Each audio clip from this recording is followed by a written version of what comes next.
Now, preview time.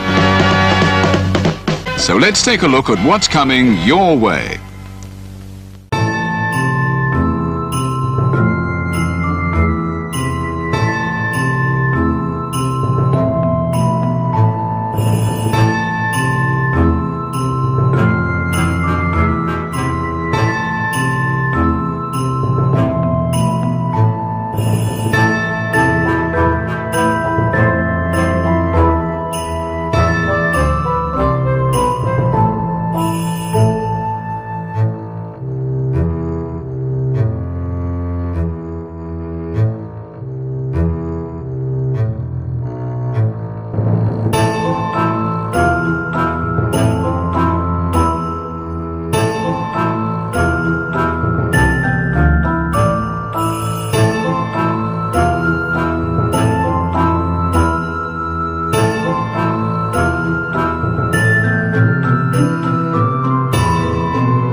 What's going on, everybody? Thank you for joining me here once again for another brand new installment of Renegades Reviews, exclusively here as always on the Casa D18 Studios YouTube channel.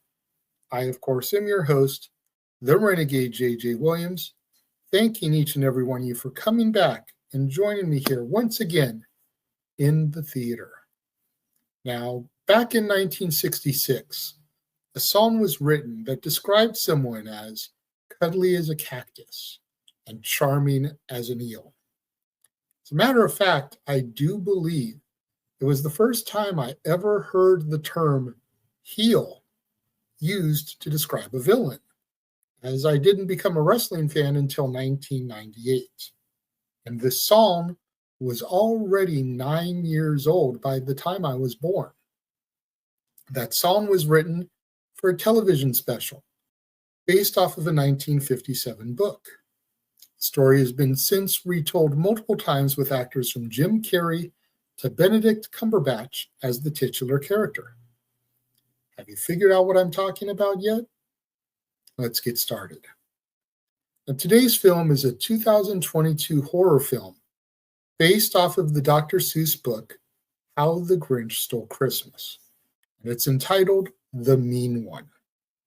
It stars David Howard Thornton, who's probably best known for his role as Art the Clown in the Terrifier franchise, as the Mean One, alongside Crystal Martin, Chase Mullins, John Bingham, and Eric Baker.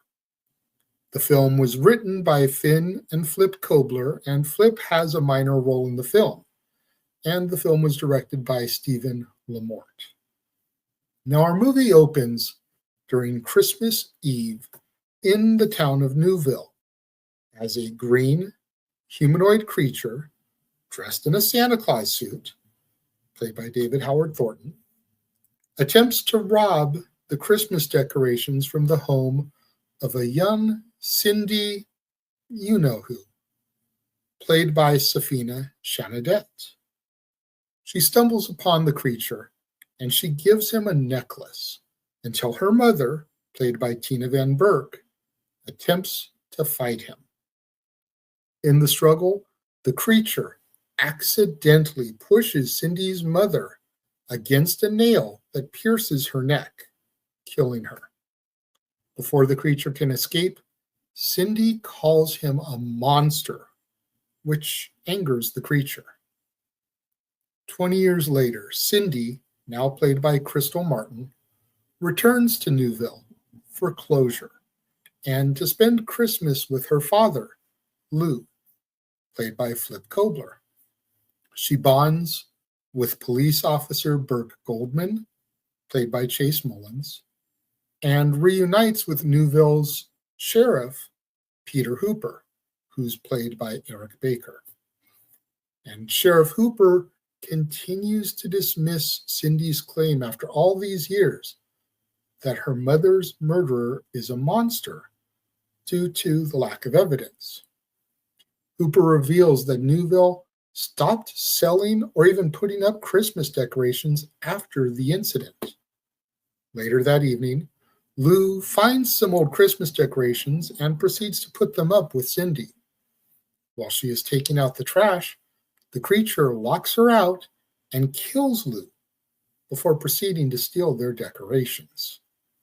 Cindy wakes up in the hospital where she meets Newville's mayor, Margie McBean, played by Amy Schumacher, who also co-produced the film. And McBean is uncomfortable with Cindy's claims of the creature, believing that it will cause panic within the town. After her father's funeral, Cindy finds a rare flower in her home and traces it to a mountain via a website. While there, Cindy finds the wallet of a missing person and sees the creature killing a couple before retreating. Shortly thereafter, Hooper tells Cindy that he cannot investigate as the mountain is in federal territory, although Burke agrees to help her. Meanwhile, the creature slaughters a group of Santa cosplayers within a local bar. As the creature attempts to break into Cindy's home, he is scared off by a man known as Doc Zeus, played by John Beanham, who believes Cindy's story since his wife was murdered by the creature many years ago. Burke goes to the mountain and finds the creature's hideout with several wallets of missing people. Cindy begins to train and prepares to kill the creature, who rampages through Newville and kills several residents. Burke discourages Cindy from facing the creature and finds out that the wallets all belonged to tourists who were lured to the mountain by the same website that Cindy saw, which is owned by Mayor McBean. He confronts Hooper, who confirms the creature's existence and explains that after Cindy's mother's death, the creature returned every Christmas to slaughter more people, and later his hideout was found. Hooper and Mayor McBean collaborated to make the website and send unsuspecting tourists as sacrifices in order to stop the creature's killing spree, in addition to removing all Christmas decorations from the town. Mayor McBean attempts to leave the town, but the creature kills her while she's on her way. Burke then heads to the mountain in order to kill the creature himself, but he becomes injured and is rescued by Cindy, Hooper, and Doc. Hooper goes after the creature himself, but is killed in the process. Cindy retreats to her decorated home and awaits the creature. When the creature arrives, she ambushes him and engages in a fight with him.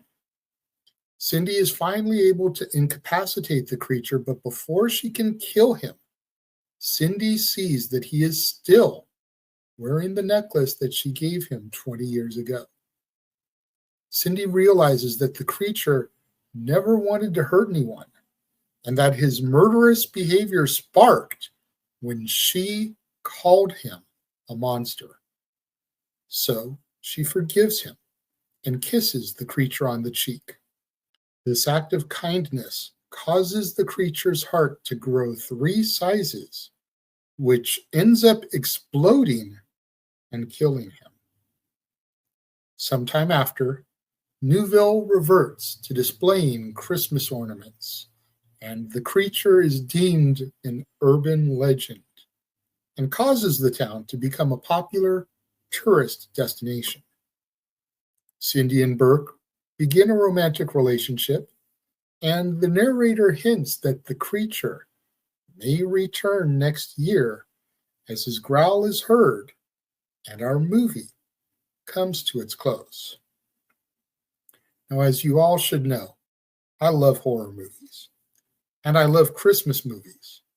So when the two can meet, it can pose a very interesting film. Over the last few weeks, you all know I've discussed on multiple occasions how Christmas movies get held to a different standard and why that is.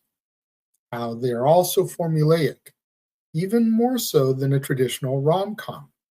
And how, for me personally, Christmas movies come down to one simple thing. Was I entertained?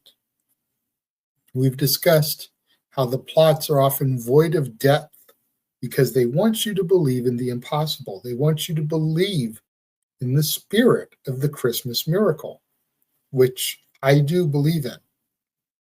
There are, of course, exceptions, rare cases, where a Christmas movie script does possess depth. And in those, you've found a true gem.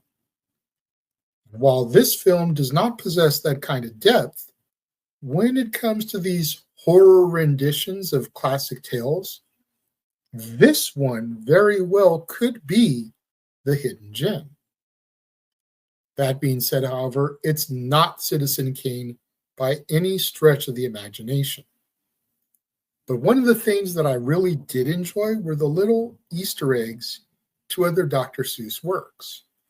For example, inside of the hospital, there's a fishbowl with not one fish, but two fish, a red fish and a blue fish. There's an establishment in town named Horton's. Horton Hears a Hoot. Doc Seuss is an obvious tip of the hat to Dr. Seuss himself. And in one scene, Doc Seuss is drinking from a bottle labeled Geisel, which is Dr. Seuss's real last name. It's possible there were other Easter eggs that I may have missed, and I actually really want to go back and rewatch this just to see if something else jumps out at me that I missed. When it comes to my rating of this film, I give this a very solid 3.5 out of 5 stars. But what did you guys think of The Mean One? Have you even seen it before?